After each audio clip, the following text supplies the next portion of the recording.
Hey guys, my name is Avesh Akhtar और आज हम बात करने जा रहे हैं तमिलनाडु के नए मुख्यमंत्री एम के स्टालिन की, जिनका पूरा नाम मुथुवेल करुणानिधि स्टालिन है।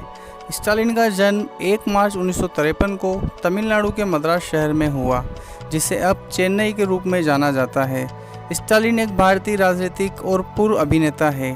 वे तमिलनाडु के मशहूर राजनेता करुणानिधि के तीसरे बेटे और उनकी दूसरी पत्नी श्रीमती दयालु अम्बल की संतान है। उनका नाम जोसेफ स्टालिन के नाम पर रखा गया था, जिनकी मृत्यु उनके जन्म के वर्ष में ही हुई थी।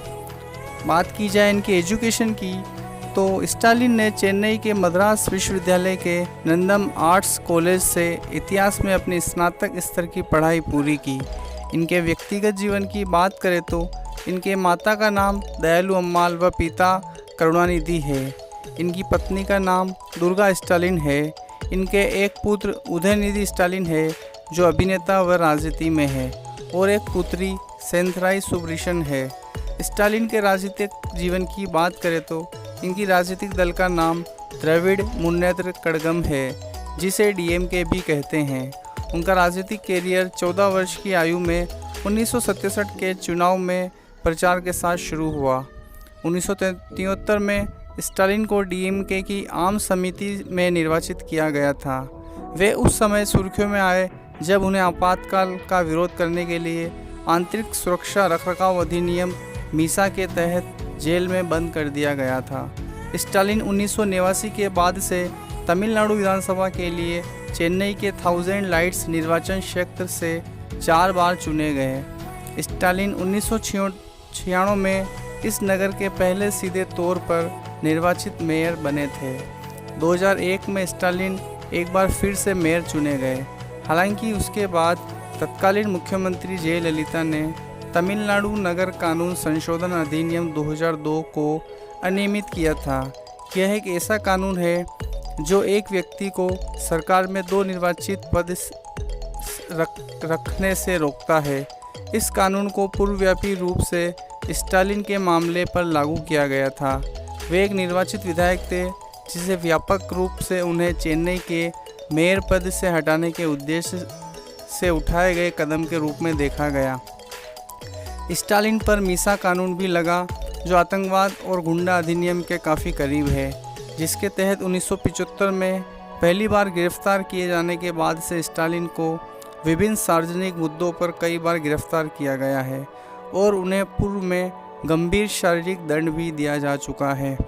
करुणानिधि को आधी रात को गिरफ्तार किया गया, जिसमें स्टालिन, मारन और अन्य लोगों को भी गिरफ्तार किया गया और उन पर फ्लाईओवर घोटाला का आरोप लगाया गया। इसे व्यापक रूप से राजनीतिक प्रतिशोध का कदम समझा गया था, क्योंकि एफआईआर या पुलिस में शिकायत शुक्रवार रात को दर्ज कराई गई थी और गिरफ्तारियां इसके कुछ ही घंटों के बाद शनिवार सुबह को हो गई थी। हालांकि यह गिरफ्तारी 2001 में हुई थी। अदालत में आरोप पत्र 4 साल बाद 2005 में दायर किया गया था। स्टालिन 2006 के विधानसभा चुनाव के बाद तमिलनाडु सरकार में ग्रामीण विकास और स्थानीय प्रशासन मंत्री बने। 29 मई 2009 को स्टालिन को राज्यपाल सुरजीत सिंह बरनाला द्वारा तमिलनाडु के उप मुख्यमंत्री के रूप में नामित किया गया था। उनके बड़े भाई एम के अलगिरी रसायन और उर्वरक मंत्री रहे। उनकी सौतेली बहन कनिमोजी एक राज्य सभा सदस्य है। तमिलनाडु में स्टालिन ने 2009 के आम चुनाव में प्रचार किया और आखिरी डीएमके गठबंधन संयुक्त प्रगतिशील गठबंधन सपरंग की जीत में एक महत्वपूर्ण भूमिका निभाई थी। स्टालिन डीएमके के कोषाध्यक्ष और युवा मोर्चा के अध्यक्ष के रूप में कार्यरत थे।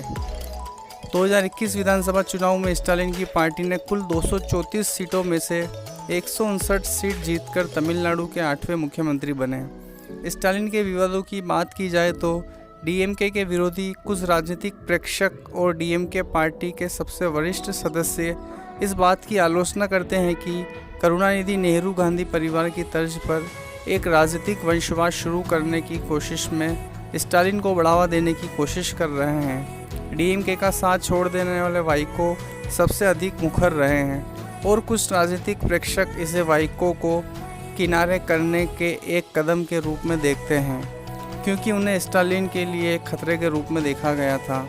हालांकि डीएमके की सूत्रों और जिन लोगों ने 70 और 80 के दशक की राजनीतिक उथल पुथल को देखा है, वे इसका खंडन करते हैं और कहते हैं कि स्टालिन अपनी स्वयं की योग्यता के आधार पर आगे आए हैं।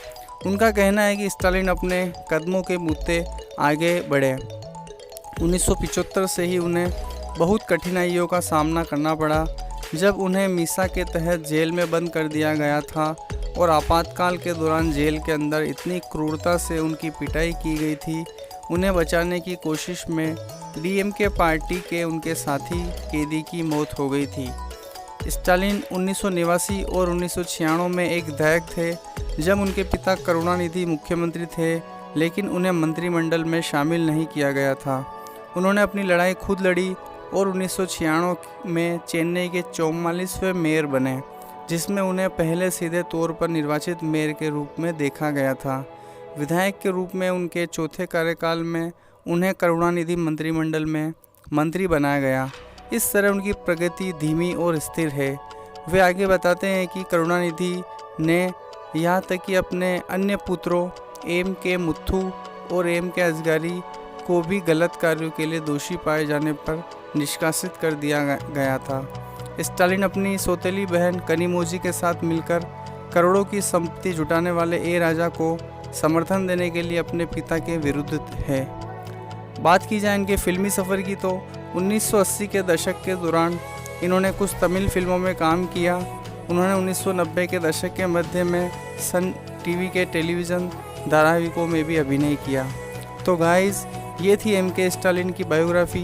गाइस, अगर आपको ये वीडियो पसंद आए तो वीडियो को लाइक करें, कमेंट करें। साथ ही नेक्स्ट वीडियो आप किस सेलिब्रिटी की चाहते हैं हमें कमेंट करके ज़रूर बताएं।